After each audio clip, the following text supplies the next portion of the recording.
Bom dia, gente! Bom dia! Viemos aqui ouvir um pouco as palavras do Dr. Ronald Ledo, doutor da PUC, de Petrópolis, e tem doutorado também nos Estados Unidos, do Arizona, Universidade do Arizona, é isso? Ó, viu? Acertei. Então, com vocês, Dr. Ronald Ledo, Então, por vamos lá. favor. Bom dia! Bom dia! É o seguinte, vamos fazer duas coisas diferentes. Eu vou fazer uma pequena palestra, mini palestra, para não encher muito o saco de vocês. E depois a gente vai fazer um exercício que é muito usado em terapia de grupo. Para vocês verem, poderem aplicar na prática alguns conceitos que eu vou estar falando aqui hoje. Até aqui tudo bem? Tudo bem. Psicologia e psiquiatria são duas áreas muito pouco entendidas pela sociedade de um modo geral, lamentavelmente. Por quê? Porque o órgão mais importante do corpo humano é o cérebro. O cérebro determina o que você pensa, diferentemente do que as pessoas pensam. O coração é só um músculo, as emoções não nascem no coração, as emoções nascem através do nosso processo de pensamento. Então o cérebro determina o que você pensa, o que você sente, o que você faz. Determina quem você é. E mais, determina como a sua fisiologia funciona. Porque o cérebro determina o funcionamento de todos os nossos órgãos. Coração, pulmão, rim, fígado. Como é que eu sei disso? Porque a minha primeira grande paixão foi a psicologia. Mas eu sempre tive um coração, uma quedinha por medicina. Então, primeiro eu fiz psicologia, depois eu fui estudar psiconeuroimunologia. E eu passei muitos anos estudando isso. Só na área clínica, eu tenho uma vergonha de dizer isso, mas eu aproveito como uma piada para quebrar o gelo. Eu tenho 42 anos de clínica. Ah, doutor, mas o senhor parece tão jovem, a sua genética é maravilhosa. Mentira, é porque eu pinto os cabelos. Parabéns. Porque já estão brancos. E muito bem pintado, tá bonito. Né? Então, assim, Detesto cabelo branco. essas coisas acontecem. Então, o tema de hoje é o seguinte: como as nossas emoções afetam quem nós somos, determinam o que a gente faz. Em última análise, o que determina as nossas emoções é como a gente pensa e o que a gente pensa. Por que no início eu disse que a sociedade, infelizmente, tem uma compreensão muito rasa, muito superficial sobre tudo isso? Porque a gente só entende doença do pescoço para baixo. Por exemplo, se a minha amiga aqui tiver uma unha encravada, incomodar muito, ou qualquer um de nós, a gente vai correr e vai pedir ajuda, vai no posto de saúde, vai no dermatologista, porque você começa a mancar. Mas se você tiver com depressão, se você tiver quebrado por dentro, se você tiver ansioso, se você tiver com problema sexual na cama, se você tiver com problema no relacionamento, no casamento, você não procura ajuda. Porque você não se considera doente. Você não vê como um problema de saúde. O máximo que você faz é conversar com uma amiga, com um amigo. Porque a gente só entende doença do pescoço para baixo. Por isso que as pessoas se surpreendem muito quando alguém conhecido nosso se mata. Olha os primeiros comentários. Fulano se matou, mas foi ontem estava aqui na academia de ginástica. Não, pô, outro dia estava comendo uma pizza comigo. As pessoas se surpreendem. Por que as pessoas se surpreendem? Porque elas não entendem que o suicídio é consequência de doença mental. E por que a sociedade tem tanta dificuldade de entender que a gente adoece aqui em cima? E não leva a sério. Só entende doença do pescoço para baixo. No corpo. Porque eu posso estar muito enfermo aqui e aqui, e estar no casamento, estar namorando, estar malhando na academia, estar com o corpo em forma, marombado, posso estar musculoso, posso estar frequentando a universidade, posso estar trabalhando. Então, como externamente não existe nenhuma indicação de doença, porque a gente só entende doença no corpo, então, para eu estar doente, tem que estar num cama.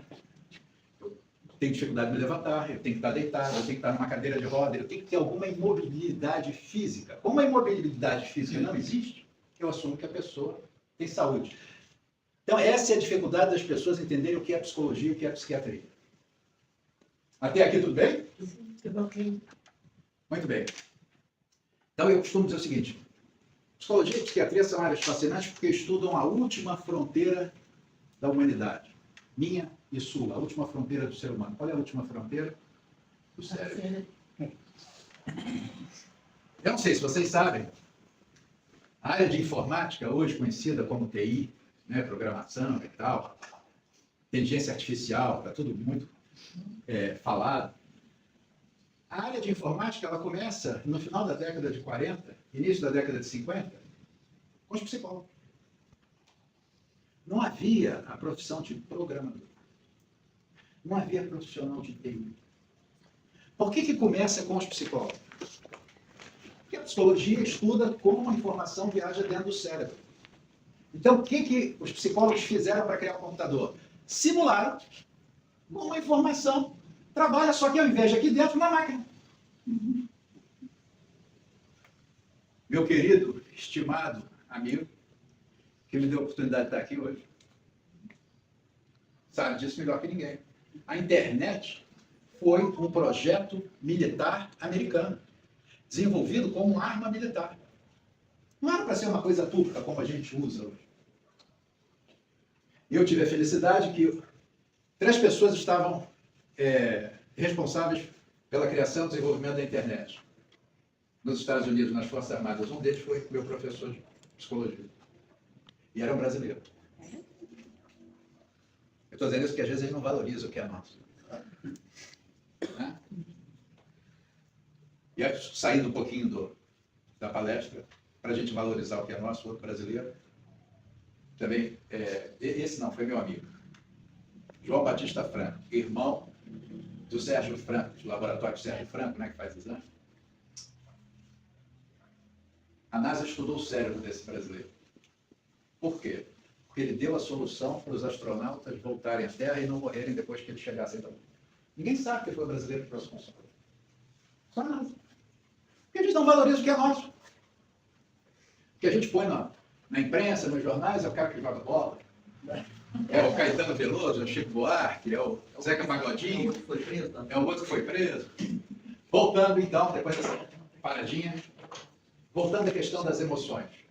Eu quero falar para vocês de um médico japonês, Masaru Emoto. Alguém já ouviu falar do Dr. Masaru Emoto?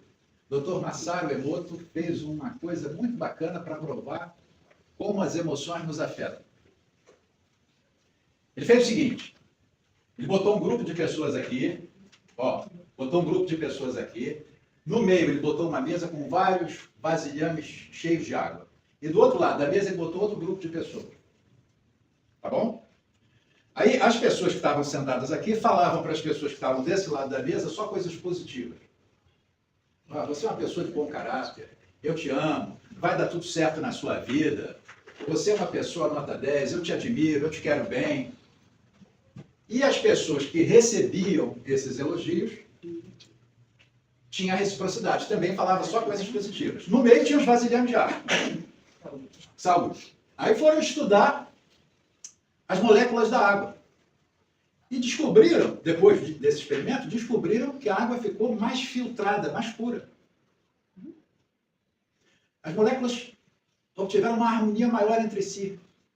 Então, o efeito do que você fala positivamente sobre o mundo físico foi a primeira coisa que ele provou. Até aqui tudo bem? A segunda parte do experimento. Repetiu a mesma coisa, uma mesa no meio, cheia de vasilhames de água em cima da mesa, desse lado aqui, um grupo de pessoas, do outro lado, outro grupo. E aí o pessoal começou a falar o quê? Você não presta, você não tem caráter, eu te odeio, você não vale nada, você não vai dar certo na vida, você é burro. Só coisa negativa. E aí o grupo daqui foi na reciprocidade. Mandou a ofensa para o outro lado. Aí foram estudar a molécula da água. Depois disso, a água se tornou não potável. De água filtrada virou uma água que você não podia beber. Por que eu contei o experimento desse médico para vocês? Qual o meu objetivo na manhã de hoje? Eu vou dar a seguinte informação para vocês. Em torno de 70% a 80% do corpo humano é composto de água. Então, o que você fala para o outro e o que você recebe do outro afeta quem você é. Então, por isso que existem relacionamentos que são tóxicos. Existem relacionamentos que te põem para cima, que te fazem bem, que te ajudam na vida a crescer emocionalmente, profissionalmente, como pessoa, e tem relacionamentos que têm exatamente o efeito oposto. Te invalidam emocionalmente, te prejudicam pessoalmente, te prejudicam profissionalmente, fazem você andar para trás. Então, para começar a concluir a palestra de hoje, a gente ir para os nossos exercícios. Muito cuidado com o que você fala. Para você mesmo, inclusive. Muito cuidado com o que você fala para os outros. Principalmente para as pessoas que você ama. Muito cuidado com quem você coloca dentro da sua vida. Não coloque qualquer pessoa dentro da sua vida. Esse é um erro que vai te custar muito caro. Eu garanto isso a vocês. Ah, doutor, como é que o senhor garante isso? Tem algum experimento científico sobre isso? Pode ser até que eu tenha, mas eu garanto isso por experiência própria. Porque eu já cheguei aos 60, na casa dos 60 anos. Estou com 64 anos de idade. Só por isso. Então, uma coisa bem legal é a experiência de vida. Então, não testem. Não testem. Não, graças a Deus. Ah, você ganhou um amigo! Você ganhou um amigo. Olha. Até aqui tudo bem? Cereja do bolo, para fechar. Psicologia não é bate-papo. Psiquiatria não é bate-papo. Infelizmente, muitos profissionais na área de saúde não sabem o que é psicologia nem psiquiatria. Porque pegam paciente e batem papo, dão conselho. Psicologia, psiquiatria não é bater papo nem dar conselho. Isso não é consulta. Isso não é psicoterapia. Se fosse bater papo e dar conselho, você não precisava cobrar 400, 500 reais a consulta, que é o que eu cobro. Você ia para o botequim, bater papo. Conseguiu um melhor amigo, tomar uma cervejinha, pronto, resolvia todo o seu problema. Tem muito profissional que acha isso. Tem até uma pessoa que eu quero muito bem, não vou citar nome, mas me deu esse exemplo outro dia. E agora vem a calhar dar um exemplo. Tem profissional que casa com paciente. Isso é um absurdo, é um crime. Por quê? Primeiro conceito de medicina. Se você for cirurgião, você não pode operar parente. Por quê? Porque você não está distante emocionalmente para tomar a melhor decisão pelo paciente. Por que o psicólogo e o psiquiatra não podem ter relacionamento íntimo com o paciente? Porque ele não está distante o suficiente para tomar as melhores decisões clínicas por aquele paciente. Se eu chego a casar, porque o tratamento que eu fiz com aquele paciente foi uma bosta. Porque eu me misturei com ele desde o início, eu não tomei as melhores decisões clínicas para aquele paciente. Vocês entendem que o próprio profissional da área não sabe o que é? Que vocês não podem ir a qualquer profissional de saúde? Nem médico, nem psicólogo, nem psiquiatra. Você imagina, você vai no ginecologista. Você não. Você vai no ginecologista. Aí, 3 meses depois eu ligo para você. Como é que você está? Ah, estou namorando o doutor fulano de tal. Sabe como é que é o nome disso? Se você quiser ser politicamente correto, o abuso sexual. Eu chamo de estupro, que é o que é. Então, como é que um ginecologista vai ter um relacionamento íntimo com a paciente dele? Isso é um ato criminoso. O cirurgião não pode operar o paciente, o psicólogo não pode casar com o paciente que foi dele. Isso não existe. Por que eu estou fechando a palestra com esse tema? Vocês entenderem como é que as emoções nos afetam. Como o próprio pessoal da área de saúde não entende como o cérebro funciona. Como o cérebro determina as nossas emoções e determina comportamento. Agora, você imagina a sociedade. Por isso, concluindo, se a pessoa estiver trabalhando, malhando numa academia, fazendo faculdade, casada, com um filho, andando, dirigindo, eu assumo que aquela pessoa está bem, tem saúde. Mas isso não é verdade em psicologia nem em psiquiatria. Fechou? O que eu gostaria de fazer? A segunda parte da palestra, que não vai ser uma palestra. Se vocês quiserem, o que a gente pode fazer? A gente pode fazer um ciclo aqui. A gente pode fazer um pequeno exercício de terapia de grupo, onde cada um vai poder falar o que quiser, desde que todos se comprometam Ao que for falado aqui dentro hoje, quando eu passar por aquela porta, você esquece. Isso é um compromisso ético que vocês vão ter com cada um de vocês, porque aqui a gente está numa cidade pequena, onde todo mundo sabe da vida de todo mundo. Então, a terapia de grupo, para ela ser eficaz, tem que haver ética, sigilo. Os profissionais de saúde, vocês sabem, tanto o médico, quanto o psiquiatra, quanto o psicólogo, a obrigação da profissão é ter o sigilo com o paciente. Nem o juiz pode determinar a mim o que aconteceu com o meu paciente. Só sob ordem judicial, e mesmo assim, só sob determinados casos, eu sou obrigado a revelar o que aconteceu. De um modo geral, se não houver assassinato, eu posso ficar quieto. Perceberam? Porque é uma oportunidade de vocês falarem aquilo que incomoda. Por que falar é importante? Porque o processo de falar cura. Quem é que provou que o processo de falar cura? Dr. Ronald, que vos fala hoje aqui? Não. Eu gostei desse negócio da luz, foi legal. Ótimo. Eu acabei de falar para ela. Pô, melhorou muito. Deu a luz. Eu mesmo ouvindo a minha voz, eu estava com sono. Ficou ótimo aqui na filmagem também. Aí, ficou show de bola. Mas então, por que o processo de você colocar para fora as suas emoções e falar daqueles recantos da alma mais escondidos cura? Quem é que provou isso? Foi o Dr. Ronald que está falando? Não. Foi o pai da psicologia, um médico que era neurologista, chamado Dr. Sigmund Freud. Então, o processo psicoterapêutico cura que a gente chama de alma. Aliás, a psicologia começou como a ciência da alma.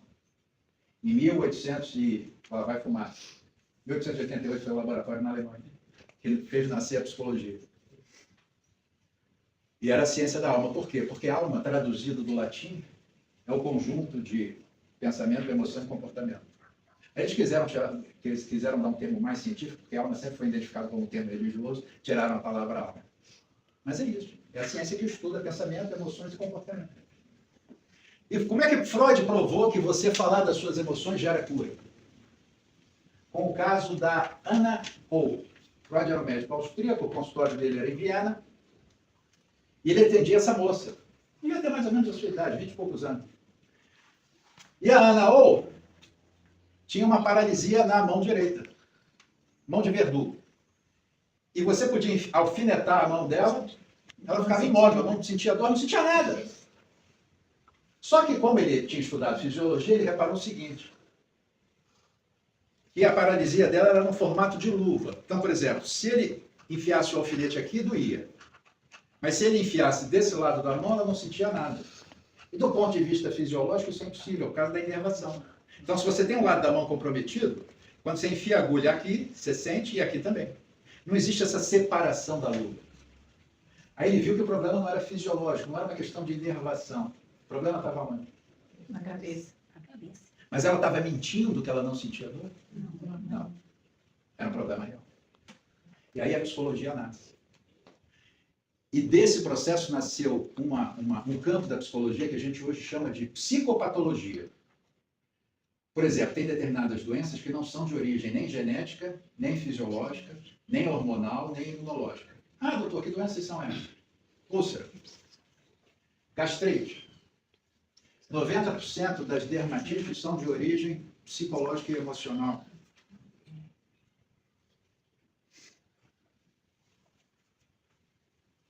% dos problemas de sobrepeso e obesidade não são genéticos nem fisiológicos, são de ordem psicológica e emocional. Por quê?